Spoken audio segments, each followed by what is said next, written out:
ఈరోజు సెకండ్ రోజు ఎప్పుడు చరిత్రలో కానీ చట్టాన్ని చేతితో తీసుకుని వాళ్ళు ఇష్టారాజ్యంగా ఇవాళ వచ్చి జీవీఎంసీలో మేయర్ కానీ కుటుంబ సంబంధించిన సభ్యులు కానీ అధికారులు కానీ వారు ప్రవర్తించే తీరు రాజ్యాంగ మొత్తం కాదు రాజ్యాంగ విరుద్ధం చట్ట విరుద్ధం. దీన్ని ఖండిస్తున్నాం పూర్తిగా.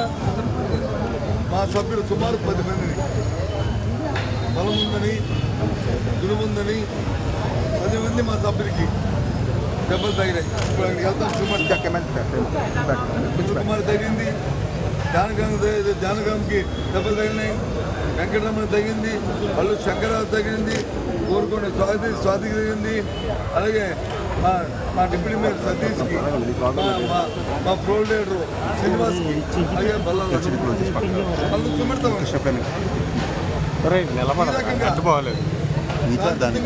మా డిమాండ్ ఏంటి? ఏదైతే నేను మొన్న రోజు ఇచ్చిన 15వ అంశం ఏదైతే ఉందో కుటుంబ సభ్యులు గీతం యూనివర్సిటీకి 5,000 కోట్ల రూపాయల భూముల్ని దోచుకోవడానికి ప్రయత్నం చేస్తున్నారో ఆ ప్రయత్నంలో భాగంగా మోతుల్లో నిర్మాణం పెట్టిన నిర్మాణాన్ని దయచేసి పెట్టొద్దు పెట్టొద్దని చెప్పి మా డిమాండ్. అడిగిన డిమాండ్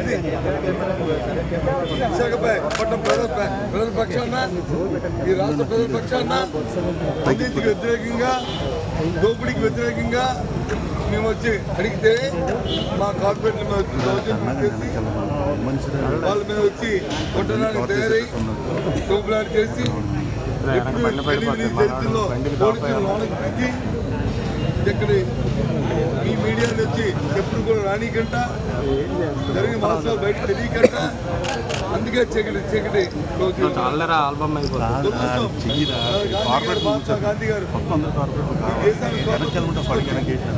మన స్వేచ్ఛ వాయువులు పీల్చుకునే అవకాశం వాక్ స్వాతంత్రం ఇచ్చిన ఇవాళ ఆ రోజు మహానుభావుని అందుకేనా ఇలాంటి దోపిడీ కోసమైనా మాకు స్వాతంత్రం ఇచ్చాం బాబు. ఇలాంటి దోపిడీదారులు వచ్చి ఇవాళ అవకాశం కల్పించారు ఉజ్జబాబుజీ గారు. వ్యాప్తంతో చూడండి, ఈ న్యాయమా చెప్పండి. 5,000 కోట్ల రూపాయలు కాదు, 5,000 కోట్ల సంబంధించిన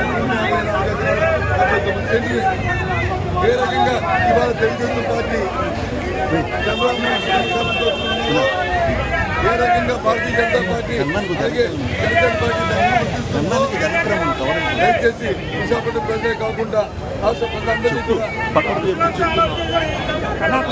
చెప్తున్నా.